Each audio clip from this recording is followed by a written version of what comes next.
السلام عليكم ورحمة الله تعالى وبركاته.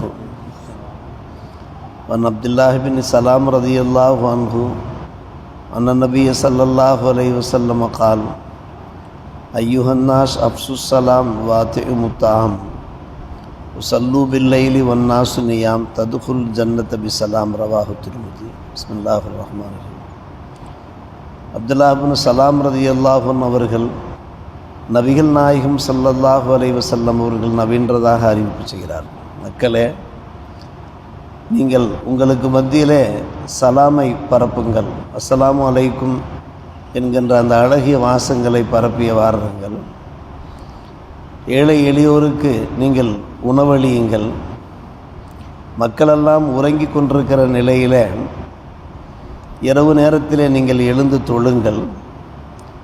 இந்த 3 பண்புகளையும் நீங்கள் கடைபிடித்தீர்கள் என்றால் சாந்தி சமாதானத்தோடு சுவனம் நீங்கள் நுழைவீர்கள் என்றார்கள் நபிகள் நாயகம் ஸல்லல்லாஹு அலைஹி வஸல்லம்.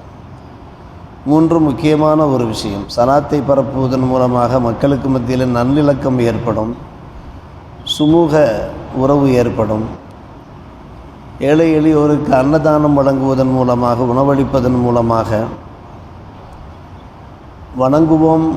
வணங்குவோம் இணங்கி வாழ்வோம் என்கின்ற அந்த வசனங்களுக்கு ஏற்ப நம்முடைய வாழ்க்கை அமையும்.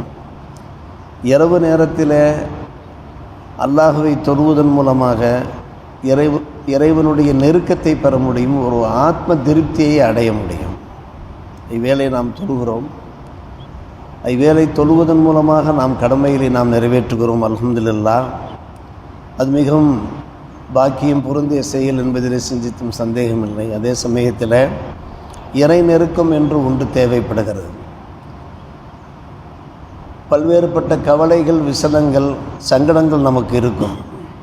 அவற்றையெல்லாம் இரவு நடுநிசையிலே அல்லாஹ்விடத்திலே கொட்டி தீர்க்க வாய்ப்பு இருக்கிறது. இந்த பாரங்களை இறக்கி வைக்க வாய்ப்பு இருக்கிறது. இந்த நேரம் அல்லாஹுக்கு மிகவும் பிடித்தமான, விருப்பமான ஒரு நேரம். நம்முடைய கஷ்டங்களை அல்லாஹ் ரப்பல் ஆலமீன் தீர்த்து வைக்க போதுமானவனாக இருக்கிறான். இன்றைய ஃபிக்ஹ் பாடத்தில் இந்த ஹதீஸை அடிப்படையாக வைத்து தஹஜ்ஜத் தொழுகையினுடைய சில சட்டத்திட்டங்கள், ஒழுங்குமுறைகள் இடம்பெறுகின்றன. நாம் ஐவேளை தொழுவதன் மூலமாக அந்த ஐவேளை தொழுகைக்கு பின்னால் நாம் கேட்கிற துஆவும் கபூலாகும் இன்ஷா அல்லாஹ்.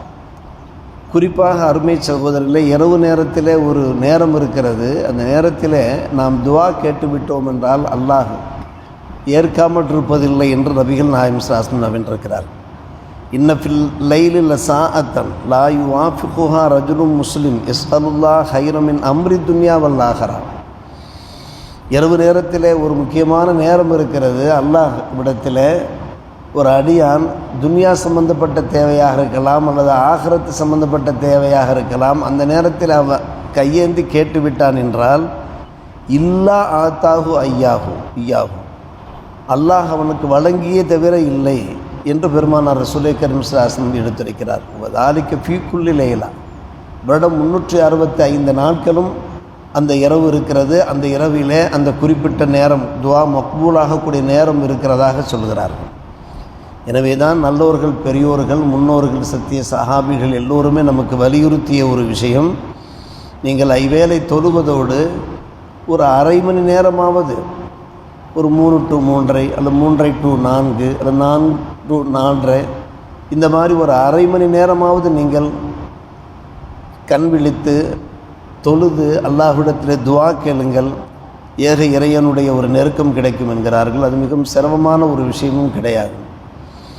அந்த தொழுகையினுடைய ஒழுங்குமுறை பற்றி சொல்லுகிற போது, நாம் தஹஜ்ஜத் தொழ ஆரம்பிக்கிற போது பெருமானார் ரசூலுல்லாஹி கரீம் ஸல்லல்லாஹு அலைஹி வஸல்லம் பகிர்ந்தார்கள், இதா காம அஹதுக்கும் மினல் லைலி ஃபல்யஃப்தஹி ஸலா பிரகாத்தைனி ஹஃபீஃபத்தைனி. தஹஜ்ஜத் தொழுகை தொடங்குகிற போது சுருக்கமான சூறாக்கள் ஓதி 2 ரக்காத்தை தொடங்கட்டும் என்று சொன்னார்கள். எடுத்த மாத்திரத்தில் பெரிய சூறாக்களை ஓதினோம் என்றால் அதனால் ஒரு சடைவு ஏற்பட்டுவிட வாய்ப்பு இருக்கிறது. காரணம், அது அயர்ந்து தூங்குகின்ற நேரம், அந்த தூக்க கலக்கம் நமக்கு இருக்கும். எனவே நமக்கு அதில் ஒரு களைப்பு மேலிட வாய்ப்பு இருக்கிற காரணத்தினால நீங்கள் தஹஜ்ஜத் தொழுகிற ஒரு 8 ரக்காத் நீங்கள் தொழுவீர்கள் என்றால் முதல் 2 ரக்காத் குல் யா அய்யுஹல் காஃபிரூன் குல் ஹுவல்லாஹ், இந்த சிறிய சூறாக்களை ஓதி தாங்கள் தொழ ஆரம்பிங்கள் என்றார்கள் நபிகள் நாயகம் ஸல்லல்லாஹு அலைஹி வஸல்லம் அவர்கள். இதனால்தான் அபூபக்கர் சித்திக் ரலியல்லாஹு அன்ஹு போன்ற சத்திய சஹாபிகள் என்ன செய்வார்கள், அந்த தூக்கத்தை கலைக்க ஷைத்தானுடைய வஸ்வசாவை விரட்ட சற்று குரல் கொடுத்து தஹஜ்ஜத் தொழுவார்கள். பிறருக்கு இடையூறு இல்லாத அளவுக்கு, நன்கு அயர்ந்து தூங்கிக் கொண்டிருப்பவருக்கு இடையூறு இல்லாத அளவுக்கு என்ன செய்வார்கள், கொஞ்சம் குரல் கொடுத்து ஓதுவார்கள். நாமே அனுபவபூர்வமாக பார்க்கலாம். யாருமே இல்லை, அமைதியாக நாம் தொழுகிறோம் என்றால் அந்த நேரத்தில் நாம் சூறாக்களை நமக்கும் கேட்க, அல்லது பக்கத்தில் யாராவது ஒருவர் இருவர் இருந்தார் என்றால் அவர் கேட்க, அல்லது மலக்குமார்கள் கேட்கிறார்கள். அதன் மூலமாக நாம் சற்று சுறுசுறுப்பாக உற்சாகமாக நாம் தொழுக முடியும். எதிர்பாராமல் இரவு நேரத்தில் நாம் தொழ முடியாமல் போய்விட்டது என்று வைத்துக்கொள்ளுங்கள். தொடர்ந்து நாம் தொழுதோம் என்றால் மிக சிறப்பு. எதிர்பாராமல் ஏதோ உடலிலே ஒரு வேதனை அல்லது பிரயாண களைப்பு, அந்த நேரத்தில் தஹஜ்ஜத் தொழுகை மிஸ் ஆகிவிட்டால், தவறிவிட்டால், பெருமானார் ரசூலே கரீம் ஸல்லல்லாஹு பகிறார்கள், மறுநாளிலே ஒரு 12 ரக்காத்துகள் தொழுது கொள்ளுங்கள். 12 ரக்காத்து நீங்கள் தொழுது கொண்டிருக்கின்றால் தஹஜ்ஜத் தொழுது நன்மை கிடைக்கும் என்கிறார்கள்.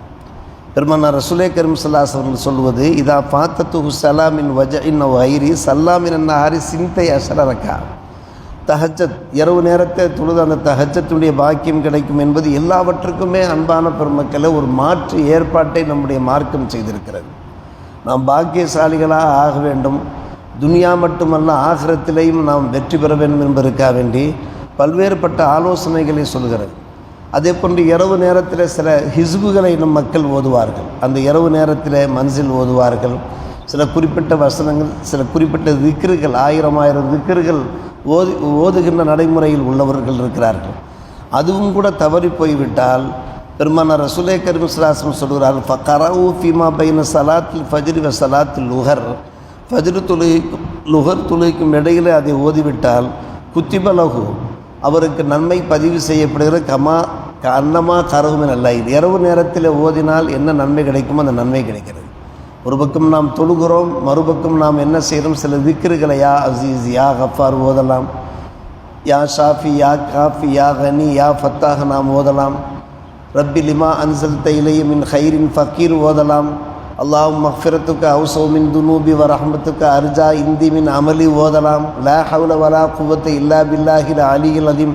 இது போன்ற எத்தனை திக்ருகள், ஹிஸ்புகள் இருக்கின்றன. குறிப்பாக அன்பான பெருமக்களே, கணவன் மனைவி உலக விஷயங்களில் எப்படி ஒற்றுமையாக இருக்க வேண்டுமோ, ஷாப்பிங் செல்வதிலிருந்து அந்த குடும்ப தேவைகளை நிறைவேற்றுவதிலிருந்து எப்படி ஒற்றுமையாக இருக்குமோ, வணக்க வழிபாடுகளையும் ஒற்றுமையாக இருக்க வேண்டும். ஒருவர் உற்சாகப்படுத்தியவர்களாக இருக்க வேண்டும். அதைத்தான் நாம் மனமேடையில் ஓதுகிறோமே, பாரக்கல்லாஹு லக்க வ பாரக்க அலைக்க வ ஜமா பைனக்குமா ஃபீ ஹைர். எல்லா நன்மையான காரியங்களையும் வல்ல அல்லாஹ் உங்கள் இருவரையும் இணைத்து வைப்பானாக என்று கேட்கிறோமே. எல்லா நன்மையான காரியங்கள் என்றால் துனியா சம்பந்தப்பட்ட விஷயங்கள் மட்டுமல்ல, ஆகிரத் சம்பந்தப்பட்ட விஷயங்களிலேயும் நாம் இணைந்திருக்க வேண்டும். ஐவேளை தொழாத கணவனை தொழச் செய்ய வேண்டும் மனைவி, தொழாத மனைவியை தொழச் செய்ய வேண்டும் கணவன், குடும்பத்தில் பிள்ளைகளை அப்படி நாம் தூண்ட வேண்டும். இதோ பாருங்கள், ஒரு அருமையான ஒரு ஹதீஸ் அபூ ஹுரைரா ரலியல்லாஹு அன்ஹு அறிவிக்கிறார்கள், அல்லாஹ் ஒரு மனிதருக்கு ரஹ்மத் செய்வானாக. இரவு நேரத்தில் எழுந்து அவர் தொழுகிறார். அவர் தொழுவதோடு நில்லாமல் தம்முடைய துணைவியரையும் தொழ அவர் விழிப்புறச் செய்கிறார். வாயக்கல இம்ராஅத்தஹு, துணைவியர் எழவில்லை, அவர் புரண்டு படுக்கிறாரா, முகத்திலே தண்ணீர் தெளிக்கிறார். பைன் அபத்து, அவர் எழாவிட்டால் நதஹஃபி வதீஹல்மா, தண்ணீரை தெளித்த உடனே அந்த துணைவி எழுந்து தொழ ஆரம்பித்து விடுகிறார். அந்த மனிதருக்கு அல்லாஹ் ரஹ்மத் செய்வானாக என்று பெருமானார் ரசூலே கரீம் ஸல்லல்லாஹு துவா செய்திருக்கிறார்கள். 1400 ஆண்டுகளுக்கு முன்னாலே. அன்னலாருடைய துவா சாதாரணமான ஒரு துவாவா? ஒரு பெண்ணுக்கு அல்லாஹ் ரஹ்மத் செய்வானாக. அவர் இரவு நின்று தொழுகிறார், தம்முடைய கணவர் உறங்கி கொண்டிருக்கிறார், அயர்ந்து அவரை எழுப்புகிறார் இரவு தொழுகைக்காக வேண்டி. அவர் எழவில்லை, முகத்திலே தண்ணீர் தெளித்த உடனே கணவர் எழுந்து தொழுகிறார். அந்த பெண்ணுக்கு அல்லாஹ் ரஹ்மத் செய்வானாக என்று. இதுதான் நன்மையிலே கூட்டு என்பது. நன்மையிலே கூட்டு என்பது லௌகீக விஷயங்களில் மட்டுமல்ல, துன்யவி விஷயங்களில் மட்டுமல்ல, ஆகிரத்து விஷயத்திலே, வணக்க வழிபாடுகளிலேயும், இறையச்ச விஷயங்களையும், இப்படி அன்பான பெருமக்களை பல விஷயங்கள் இருக்கின்றன. பார்க்கிறோம், நாம் திக்ரு செய்கின்றோம் என்றால் ஒரு அருமையான ஒரு ஹதீஸ் வருகிறது. இது ஆய்கதர் ரஜுல அகலஹு மினல் லைல் ஃபஸல்லையா, கணவன் மனைவி எழுப்பி இருவரும் இரவு நேரத்திலே தொழுதார்கள் என்றால் குத்திபா ஃபி தாக்கிரீன் அவர் தாக்கிறார். குர்ஆன் ஷரீஃபிலே சொல்லப்பட்டிருக்கிறது, திக்ரு செய்யக்கூடிய ஆண் மக்கள்லையும் திக்ரு செய்யக்கூடிய பெண் மக்கள்லையும் அல்லாஹ் உங்களை சேர்ப்பானாங்க. இந்த தாக்கிரின் தாக்கிராத்தில் அல்லாஹ் ரப்புல் ஆலமீன் இணைத்து விடுகிறான் கணவன் மனைவி. இது பல விஷயங்கள் இருக்குது நான் அன்பான பெருமக்களே.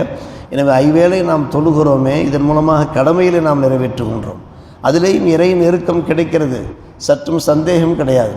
அதே போன்றுதான் கொஞ்சம் நாம் மனம் வைக்க வேண்டும், நாம் கவலைப்பட வேண்டும். நமக்கு வாழ்க்கையில் பல்வேறு பிரச்சனையில் பல்வேறுபட்ட சங்கடங்கள் இருக்கின்றன. எல்லாவற்றுக்கும் மேலாக இறைவனுடைய திருப்பொருத்தம், இறைவனுடைய நெருக்கம் நமக்கு கிடைத்துவிட்டால் அதைவிட பெரும் பாக்கியம் கிடையாது. அதற்கு ஒரே வழி என்னவென்று கேட்டால் அந்த இரவு தொழுகை தான் என்கின்ற இந்த ஹதீஸுகளை நம் வாழ்க்கையில் கடைபிடிப்போம். அல்லாஹ் நம்ம எல்லோருக்கும் நல்லொரு புரிவானாக.